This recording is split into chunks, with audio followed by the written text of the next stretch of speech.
અથાણા બનાવવા માટે આપણે 500 ગ્રામ ગાજર લીધા છે. ગાજરની આપણે સ્યાલ છે તેને ઉતારી લીધી છે અને ગાજરને પાણીથી સારી રીતે ધોઈ અને કપડાથી કોરા કરી લીધા છે. ગાજરમાં પાણી ન રહેવું જોઈએ. ગાજરમાં પાણી રહેશે તો આપણા અથાણા છે તે લાંબા સમય સુધી સારા નહીં રહે. તો ગાજરને હંમેશા કોરા થાય પછી જ લેવાના. હવે આપણે તેમાંથી ટુકડા કરી લઈએ. તો આ રીતે નાના ટુકડા કરી લેશું.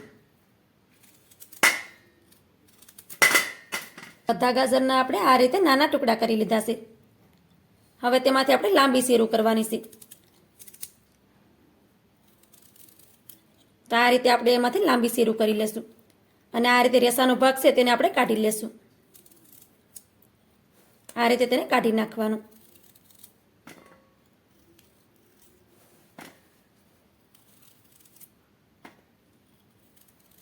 આ રીતે આપણે બધા ગાજરને સુધારી લેશું. આ રીતે આપણે બધા ગાજરને સુધારી લીધા છે. હવે તેને આપણે એક વાસણમાં નાખી દેશું. હવે તેમાં આપણે 2 ચમચી ભરી અને મીઠું નાખી દઈએ. અથાણામાં મીઠું થોડુંક વધારે જ નાખવાનું, જેથી કરી અથાણું છે તે આખું વરસ સારું રહે અને ખરાબ ન થાય. હવે તેમાં આપણે અડધી ચમચી ભરીને હળદર નાખી દઈએ. હવે આપણે બંને વસ્તુને સારી રીતે મિક્સ કરી દેવાની. આ રીતે ગાજરને આપણે ઉપર નીચે કરી દેવાનું, જેથી કરી ગાજરમાં મીઠું અને હળદર સારી રીતે સડી જાય. આ રીતે હળદર અને મીઠું છે તે ગાજરમાં સારી રીતે કોટ થઈ ગયું છે, તમે જોઈ શકો છો. હવે આપણે તેની ઉપર ઢાંકણ ઢાંકી દેશું. ઢાંકણ ઢાંકી અથાણાને આપણે 1 રાત માટે રહેવા દેશું. આ અથાણાને આપણે સવારે કાઢવાના છે. ટાઈમ મળે ત્યારે આપણે અથાણાને ઉપર નીચે કરી દેવાના, જેથી કરી ગાજરમાં હળદર અને મીઠું સારી રીતે સડી જાય. ગાજરને આપણે ઢાંકી અને પૂરી રાત માટે રહેવા દીધા હતા. 2 થી 3 વાર મેં તેને ઉપર નીચે કર્યા હતા. તો સવારે આપણે જોઈએ તો ગાજરને તમે જોઈ શકો છો કે હળદર અને મીઠાનું સારી રીતે પાણી થઈ ગયું છે. હવે આપણે આ રીતે નોટનું પાનું લેશું અને તેને આ રીતે થાળીમાં રાખી દેવાનું. તમારે તેને કોઈ પણ કપડામાં સૂકવવા હોય તો પણ સૂકવી શકો. હવે તેમાં આપણે ગાજરને સૂકવી દેવાના છે. તો આ રીતે ગાજરને આપણે છૂટા છૂટા જ રાખવાના. આ રીતે આપણે બધા ગાજરને સૂકવી દીધા છે. હવે તેને આપણે 8 કલાક માટે પંખાની નીચે રાખી દેશું, જેથી કરી આપણા અથાણા સારી રીતે સુકાઈ જાય. અથાણા આપણા સારી રીતે સુકાઈ જાય પછી આપણે આગળની પ્રોસેસ કરીશું. ગાજરને આપણે 8 કલાક માટે પંખાની નીચે સૂકવી દીધા હતા. ગાજરને આપણે પંખાની નીચે જ સૂકવવાના છે, તેને આપણે તડકામાં નથી સૂકવવાના. 8 કલાક પછી તમે ગાજરને જોઈ શકો છો કે ગાજરમાં બિલકુલ પણ પાણી નથી. આ રીતે ગાજરને દબાવવાનું. તમને એવું લાગે કે આમાં થોડુંક પણ પાણી છે તો આને તમારે વધારે સૂકવી દેવાના.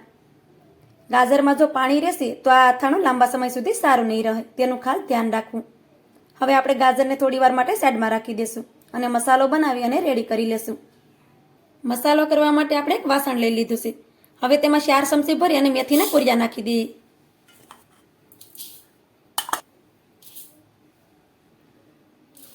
તો આપણે તેમાં 4 ચમચી ભરી અને મેથીના કુરિયા નાખ્યા છે.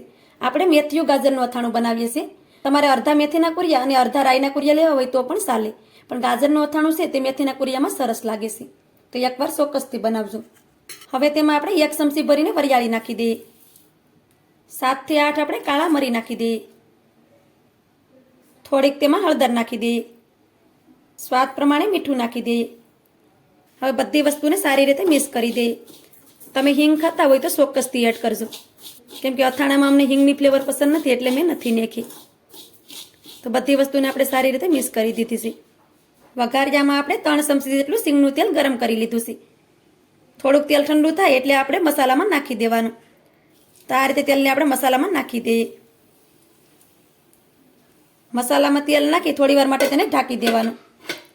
થોડી વાર થાય એટલે ઢાંકણ ખોલી અને જોઈ લેવાનું. પછી આપણે મસાલાને સારી રીતે મિક્સ કરી દેશું. તેલને પહેલાં આપણે ગરમ કરી લેવાનું છે. પછી તેલ થોડુંક ઠંડુ થાય પછી જ આપણે તેને મસાલામાં નાખવાનું છે. જો ગરમ ગરમ તેલ તમે મસાલામાં નાખી દેશો તો મસાલા છે તે બળી જશે અને અથાણાનો સ્વાદ છે તે ખરાબ થઈ જશે. તો તેનું ખાસ ધ્યાન રાખવું. બધી વસ્તુને આપણે સારી રીતે મિક્સ કરી દીધી છે. હવે તેમાં આપણે 1 ચમચી ભરી અને મરચું નાખી દઈએ. તેને પણ આપણે સારી રીતે મિક્સ કરી દઈએ. તીખું તમે તમારા પ્રમાણે ઓછું કે વધારે પણ કરી શકો. બધી વસ્તુને આપણે સારી રીતે મિક્સ કરી દીધી છે. હવે તેમાં આપણે ગાજરને નાખી દેશું. આ રીતે તમે ગાજરનું અથાણું બનાવશો તો આ અથાણું લાંબા સમય સુધી સારું જ રહેશે અને ખાવામાં તો ખૂબ જ ટેસ્ટી લાગે છે. તો એકવાર ચોક્કસથી બનાવજો. હવે આપણે અથાણાને મસાલાની સાથે મિક્સ કરી દઈએ.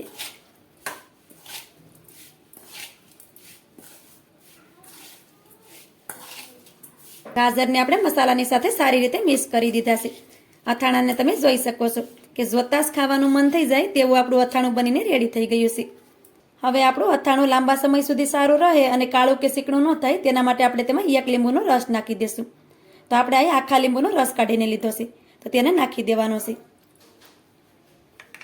તેનાથી અથાણું છે તે આખું વરસ સારું રહેશે અને ખાવામાં પણ ટેસ્ટી લાગશે. પછી તેને સારી રીતે મિક્સ કરી દેવાનું છે. લીંબુ નાખવાથી અથાણું કાળું કે ચીકણું નહીં થાય અને તેનો કલર છે તે એકદમ લાલ રહેશે અને ખાવામાં તો ખૂબ જ ટેસ્ટી લાગશે.